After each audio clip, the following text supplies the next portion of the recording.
Boy, do I have a bone to pick with the ICC. As I'm sure you're all aware by now, Scotland have been eliminated from the Cricket World Cup qualifier in rather unjust circumstances.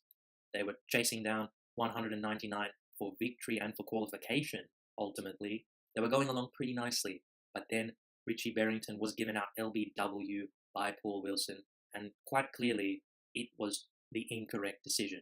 That ball would not have hit a fourth stump if you put one next to the leg stump. It was that bad.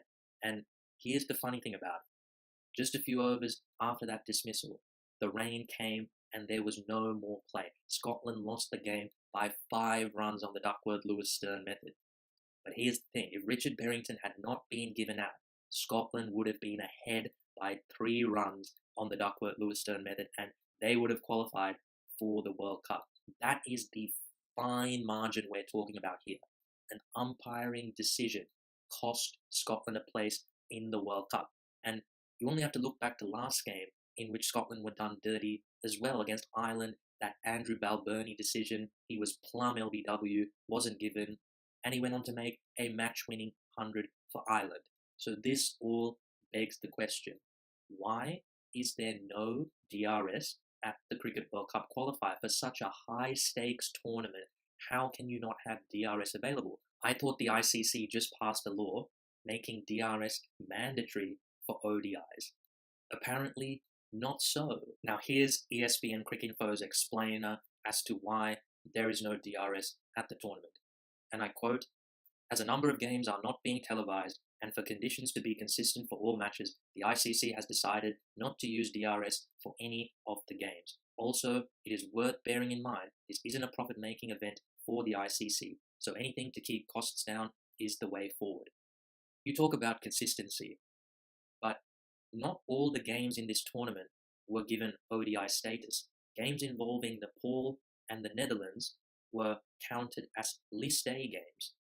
So this tournament is defined by its inconsistency. But here's the big issue I have with it. The ICC want to keep costs down. This is yet another installment in the long list of decisions the ICC have made that have sacrificed the integrity of the game just so they can line their pockets.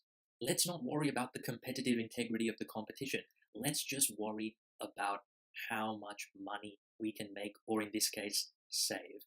It is quite frankly despicable behavior.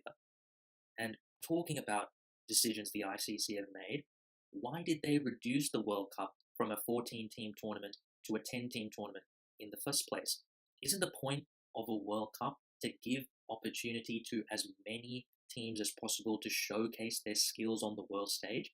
Isn't it about trying to grow the game beyond new boundaries?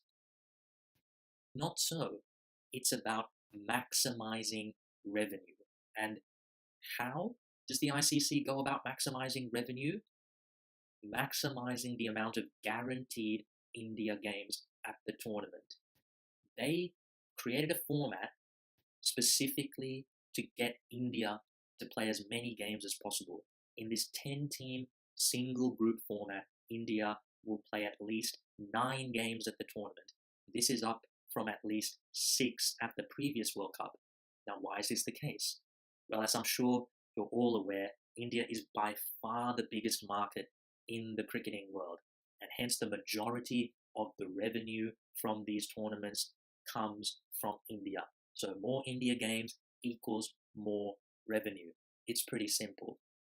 But it is amazing to me how low the ICC stoop to get this done. It's plain and simple what they're trying to do, but they hide it under the veil of the associate nations are not competitive enough. The reason they're not competitive enough is that you do not provide them with ample opportunities to improve, and the very structure of the tournament, the format of the World Cup, is so that it makes it as hard as possible for the associate nations to succeed. What World Cup has 7-team groups like the last World Cup, or in this case, 10-team groups? The most I've seen is 5-team groups at the Rugby World Cup. Most have 14 groups like the Football World Cup. By making these large groups, it means that the smaller nations have to make several upsets just to have a shot at getting to the next round. The format makes it as hard as possible for the associate nations to get to the next round while trying to make sure that the big teams get through. It is quite frankly deplorable how the ICC have structured the World Cup as a money-making exercise and taking out any competitive integrity. If Scotland had made this World Cup, they would have had to upset at least 4 of the bigger teams to have a shot at getting to the next round. That is how ridiculous the format is. You should have to make one upset and then you're in with a real chance of getting in. But that's not the case. Anyway, let's look at the ramifications this has for Scottish cricket going forward. They are an associate member, and so they don't receive nearly as much funding as the full members. In fact, they receive 1/8 of the funding that Zimbabwe do from the ICC. That just shows you how much of a disadvantage associate nations are at. Not only that, but less funding has a domino effect on their cricket. It makes it difficult for them to contract their players. It makes it difficult for them to be able to grow their cricketing infrastructure, which then makes it difficult for them to develop players, and so on and so forth. It's a killer for Scottish cricket. They will not be able to live this down for a long time. And what's more, they're not a part of the new ODI league that's set to run starting in 2020.